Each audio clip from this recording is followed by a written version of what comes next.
Les après-midi, nous avions pris l'habitude, Pénélope et moi, d'aller nous asseoir sur le banc dans la cour. J'avais fait enlever la corde que j'avais tendue pour pendre les servantes infidèles. Je voulais effacer ce souvenir d'une cruauté barbare. Nous restions assis, tous les deux, l'un à côté de l'autre, souvent sans parler, heureux simplement d'être ensemble. Mais quand même, parfois, Pénélope me demandait que je lui raconte quelques-unes de mes aventures. Oh là là, j'en avais tant à raconter, j'aurais presque pu en faire un livre de 24 chants.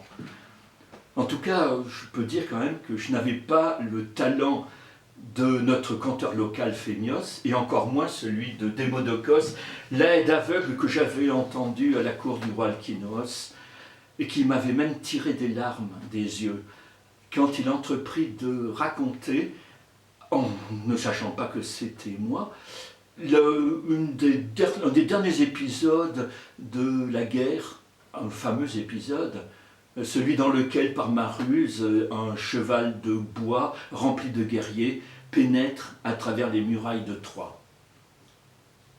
Mais la plupart du temps, les après-midi, je partais pour de longues promenades solitaires sur les sentiers montagneux de l'île.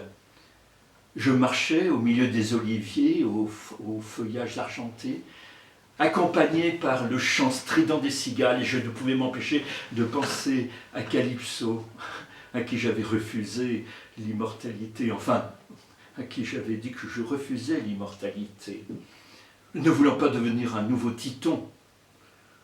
Là, je vois que vous voulez savoir qui est ce Titon auquel j'ai fait déjà allusion.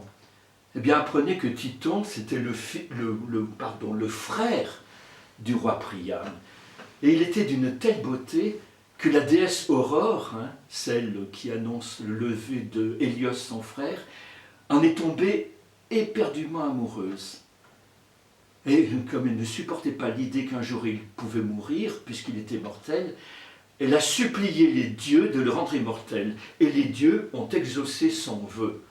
Mais ce qu'elle a oublié, c'est de demander en même temps pour Titon la jeunesse. Ah, Titon était immortel, mais il a vieilli.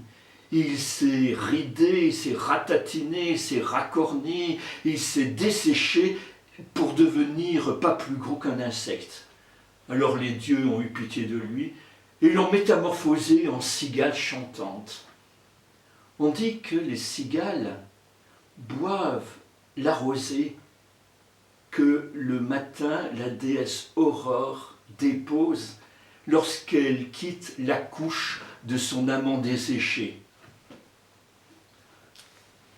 La plupart du temps, mes pas me conduisaient dans le domaine où s'était retiré mon père Laerte dès mon départ pour la guerre de Troie.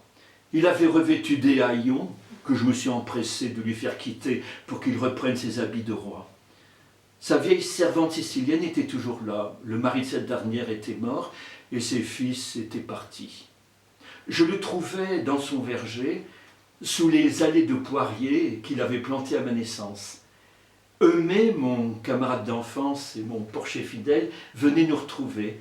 Et là, tous les trois, nous discutions de tout et de rien, de la pluie, du beau temps, des récoltes, du lever et du coucher des constellations qui disent aux marins qu'il est temps de reprendre la mer ou aux agriculteurs de semer ou de récolter. Jamais nous n'abordions le sujet de la guerre. Un jour, j'ai trouvé mon père couché au milieu de sa vigne, le visage tourné vers le ciel, il souriait. Destin étrange des hommes. Ma mère est morte de n'avoir pu supporter ma longue absence. Elle s'est pendue. Mon père, lui, est mort de la joie de m'avoir retrouvé. Quelque temps après, Eumée m'a demandé la permission de quitter Ithaque. Il voulait retourner dans son île où il avait passé sa petite enfance comme fils de roi avant d'être enlevé par des pirates et vendu comme esclave à mon père. Un soir, je suis monté dans la chambre où Pénélope était derrière son métier à tisser.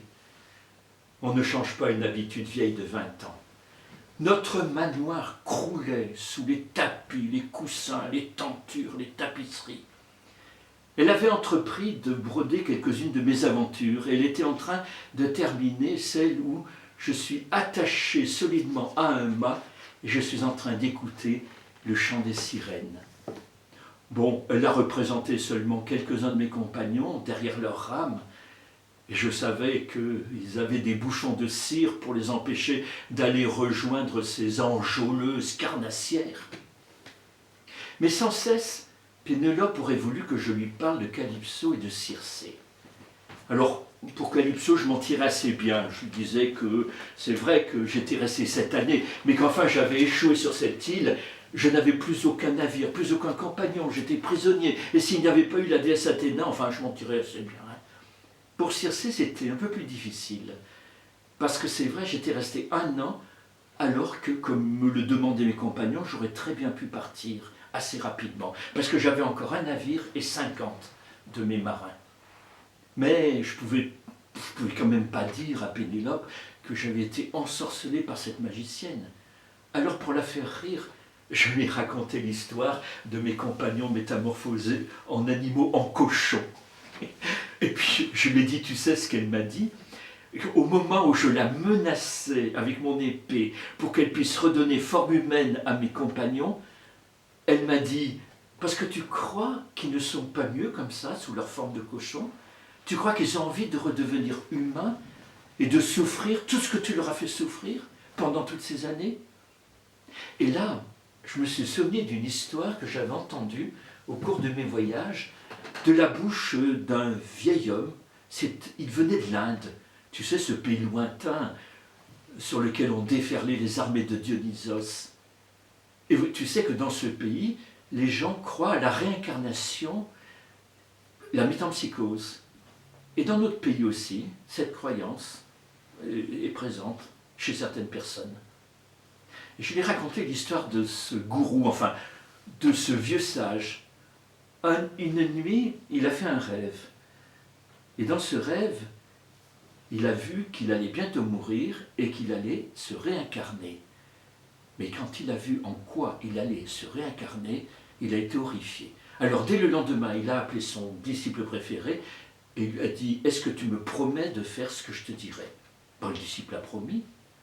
Il lui a dit « Voilà, je sais que dans quelques jours je vais mourir. Non, laisse-moi finir. Dans quelques jours je vais mourir et je sais que je vais être réincarné en cochon.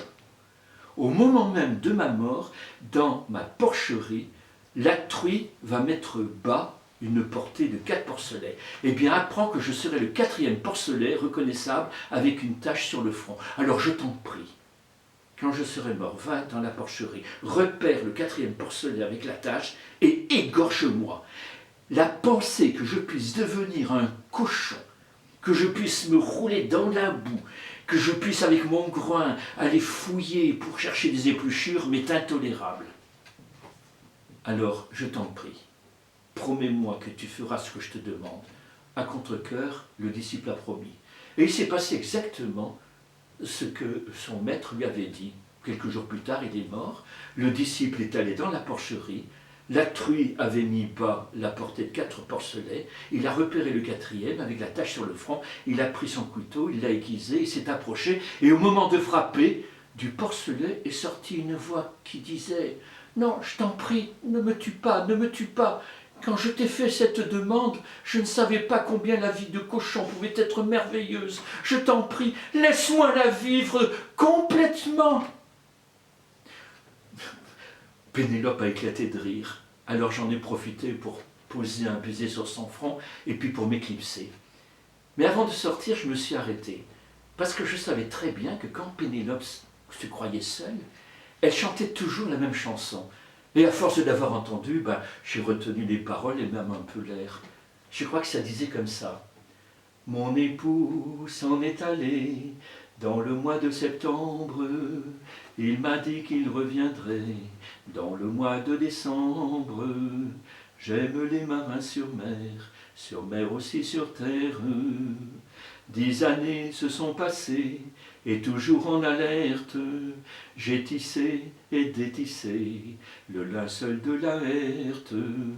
J'aime les marins sur mer aussi sur terre, mais au bout de 20 années d'attente si cruelle, mon époux est revenu à sa femme fidèle. Je n'aime pas les marins sur mer, je les préfère sur terre. Parfois, au lieu de fidèle, elle disait si belle. Et c'est vrai qu'elle était belle encore, ma Pénélope, quoique un peu ridée. La ride dompta, la ride domptaine. Alors, j'ai pris le sentier qui descendait jusqu'à la plage, un sentier long et rocailleux.